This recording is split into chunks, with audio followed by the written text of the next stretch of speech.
Hey everybody, what's going on? Thank you all for tuning in and checking out this video. This is the first of my ESO 101 videos.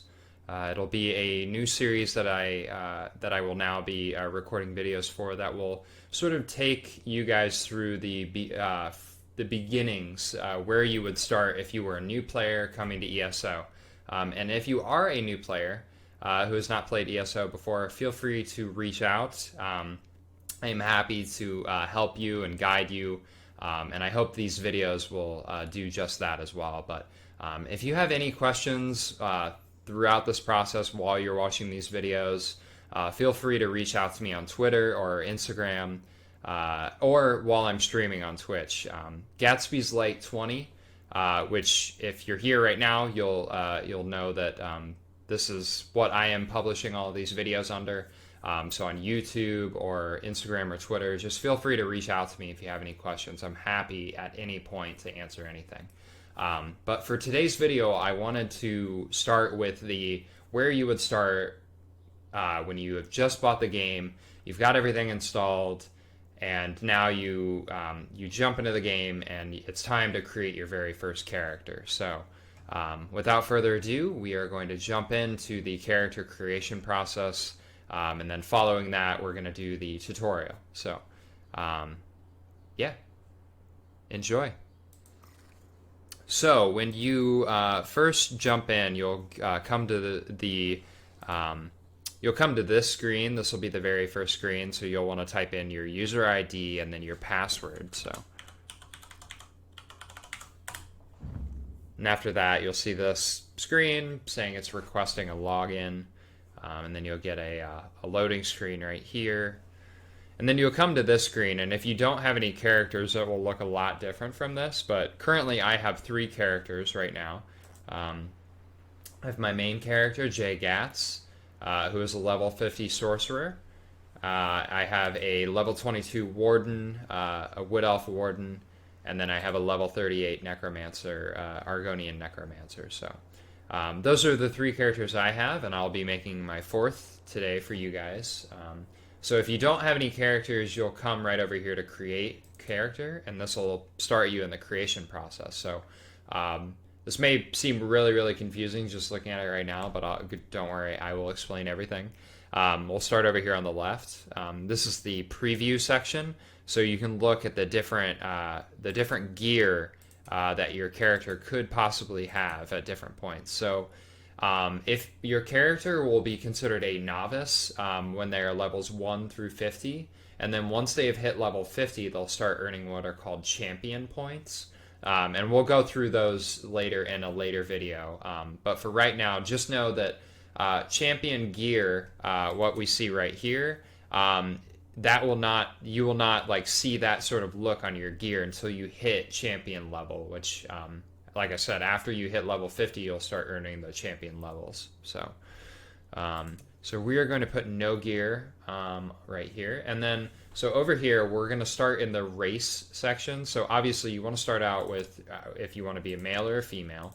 I am making a male, and then you'll want to think of a name.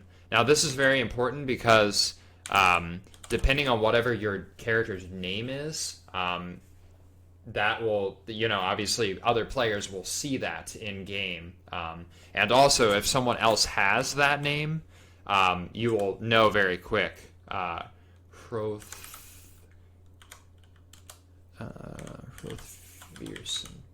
So I'm going to name my character Hrothvierson. Because I am going to be making a Nord. So the Nords there are 3 alliances for all of the characters that you create in-game. There are the Daggerfall Covenant, which are made up of the Breton, the Orc, and the Redguard races. The Aldmeri Dominion, which are made up of the Khajiit, the Wood Elf, and the High Elf. And then there's the Ebonheart Pact, which is made up of the Argonians, the Dark Elf, and the Nord. So I'm going to be making a Nord character today. There's also another race, the Imperials. They are available for purchase in the Crown Store in-game, and they don't fall under any of the alliances. They sort of function as their own sort of entity within the world of Tamriel. So And a lot of people have a lot of hate for the Imperials because they're sort of seen as, the government, the overarching government in ESO, and they have gone into lands in ESO and have sort of like taken over and have kind of been like the conqueror sort of deal. But in Elsewhere, they do play a vital role in saving the Khajiit from Euraxia Tharn, but we'll get into that later. But anyways, yeah, so we're going to start with, I've got my male Nord. So then the next thing that we would go into is class. So there are 6 different classes currently in ESO. We've got the Dragonite, the Sorcerer, the Knightblade, the Templar, the Warden, and the Necromancer. So the Necromancer is the newest class that was just added to Elder Scrolls Online with the newest chapter, Elsewhere. And obviously, they're masters of death. They call upon corpses to serve as undead thralls and weave ghastly spells to both harm and heal. So, and also, this is very important. Some of the necromancer abilities are seen as criminal acts. So when you use them in town, you have the possibility of having a bounty on you. So, and I'm not going to sit here and tell you that any of these classes are like not. They're not like you or like new player friendly. I think that you, depending on what your interests are and what sort of like combat you are interested in like waging on enemies, it will determine which class you pick. So necromancers are very interesting in that they do a lot of magic based or stamina based attacks, but primarily they are focused on raising the dead in order to fight against enemies. So then we have the Warden. Wardens are defenders of the green, master storytellers whose nature tales become magical reality. They wield frost spells against enemies and summon animals to aid them. So my Wood Elf character is a Warden. Very nature-based. A lot of their attacks call upon animals to help them, and their magic is like nature-based. So they have a really, really cool attack, which we can go into later, but they summon a bear to help them fight enemies, so which is really, really cool. Again, typically they are more of a DPS sort of character. They do a lot of damage to others, and the same thing can be said about Necromancer, but the cool thing about all of these classes, no matter what, is that you can choose to specialize in damage dealing, which is known as DPS, damage per second, healing, so you're more of a support character, you heal the other players that you're playing with, or healing yourself in the process, and then tank. So tanks, their primary goal is to have a good amount of health so that they can take the attention of the boss or any of the high health enemies, so they can take their attention while the other members of your team can focus on damaging it or aiding the other members of the team. That primarily is more in PvP, but also dungeons. So typically, if you're going to be a solo player, you can kind of be any of the different ones.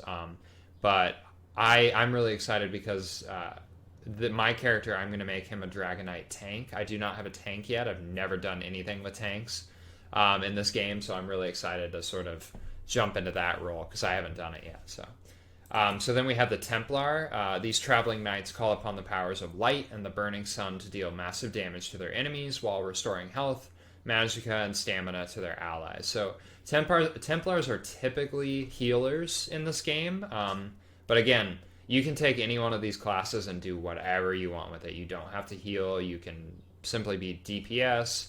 It's totally up to you and what you want to do.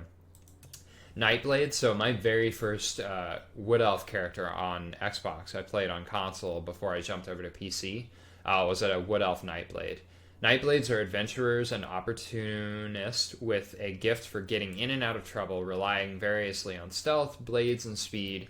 Knightblades thrive on conflict and misfortune, trusting to their luck and cunning to survive. So Knightblades are typically what they're more of your like rogue character. They pride themselves on speed and stealth. So Wood Elf is a very good race if you're thinking Knightblade. And I definitely think that Knightblade is one of the more fun combat styles per se. It's a lot of speed, a lot of quick attacks, and I definitely recommend it for new players. It's it's a good class to start out with. So, and does a lot of damage. So definitely DPS based. Sorcerer. So my main character Jay Gatz is a sorcerer, and I love it. It's another easy class to start out with if you're just starting. Sorcerers can use conjuration and destruction spells to hurl lightning bolts and create shock fields, wield dark magic to snare and stun, and summon Daedric combat followers from Oblivion to assist them. So definitely recommend Sorcerer if you are just starting out in ESO, for sure. The final class that we have not talked about is Dragonite. These skillful master at arms use the ancient Akaviri martial arts tradition of battle spirit and wield fearsome magic that pounds, shatters, and physically alters the world around them. So this is the class that I'm going to choose for my character. So yeah. So once you've chosen your class, you're going to move on to body, which this is you're customizing your character on like how you want them to look. So I want to make my Nord very, very tall. Usually my characters are like one extreme or the other. There's not really ever a mix. Body marking, these are mostly like tattoos and scars. There's a lot of different options. Definitely recommend not really delving into this for your first character. I mean, if you do decide you want to do it, you can totally make another one. But there are tattoos that you can buy in game, so you don't necessarily. This is not what you're limited to. So. Alright, I'm going to make his torso pretty large, chest pretty large, gut pretty small, waist a little bit bigger. I want to make him look like a ferocious, like, battle, like, warrior, so. Hand size pretty big. Hip size can be a little bit bigger. But legs, I definitely want him to look like he did not miss leg day. Alright. So then that's pretty much all for body. Obviously you have a lot of different like customization options that you can choose. It's all on sliders, so you can take a look at your character and see sort of what you're going for. But I really, really do like that there's so much option for customization. And then you're going to move on to face. So I want my guy to look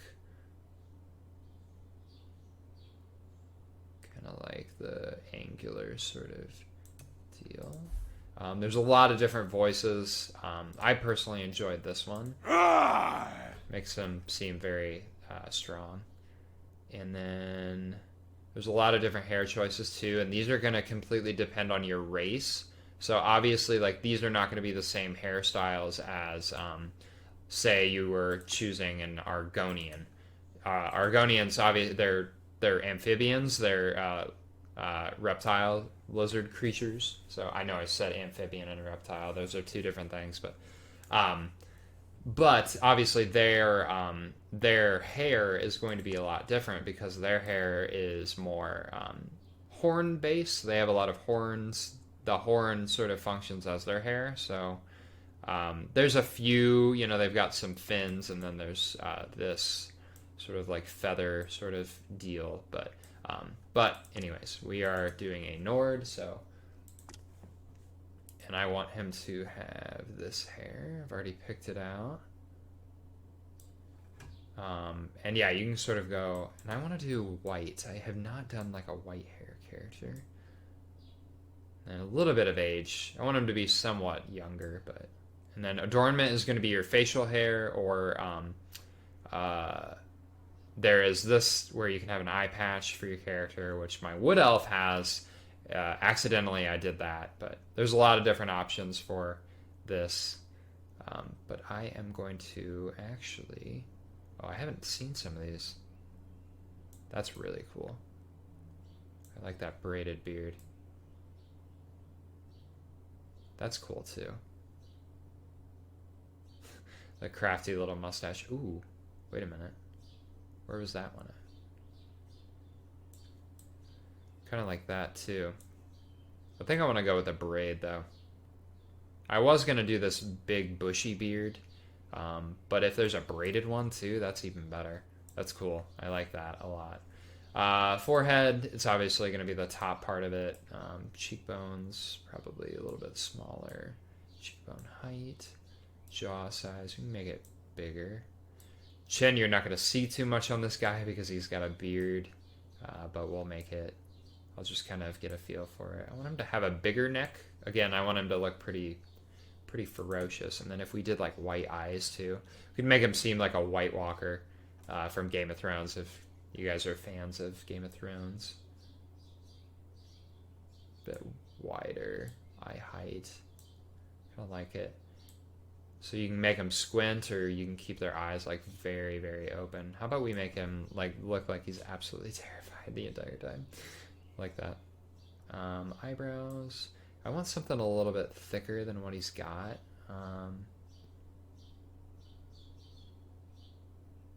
But those are like black. There they are. Oh, just past them. There, I like those. Nose, I have such a hard time with noses because they all look the same to me, obviously. And it's tough. It's tough to sort of like decide what you want with the nose. I don't know. I'm probably not making any sense right now, but mouth height, make it a little bit lower. Lips a bit bigger. I'm not going to do anything with ears because I cannot see them on this guy, which is fine. That's kind of what I've decided to go with. But yeah, so that is everything with creating your character. This is all you get to really decide. Obviously, you won't really get to mess around with gear until you get into the game. So this is the character creation portion of this video. Thank you all so much for checking out the character creation video of my Elder Scrolls Online 101 series. I hope you all have enjoyed watching me instruct you on the very beginnings of playing Elder Scrolls Online. If you like what you see, are a new ESO player, or want to learn more about the world of Tamriel, hit the like and subscribe buttons below. I will be releasing an ESO 101 video once a week, and look forward to guiding you through the world of Tamriel. I, like my characters in ESO, have many adventures, and I post all about them over on Twitter and Instagram. You can find me on both at Gatsby's Light 20. I post at least once a day, and always love when people say hi or leave a comment on my posts. I also stream on Twitch at twitch.tv/Gatsby'sLight20. I usually post my stream schedule on Twitter. I hope you all have an awesome rest of your day. Stay weird, be kind to others, and enjoy your libations. I will see you all soon. Gatsby has left the speakeasy.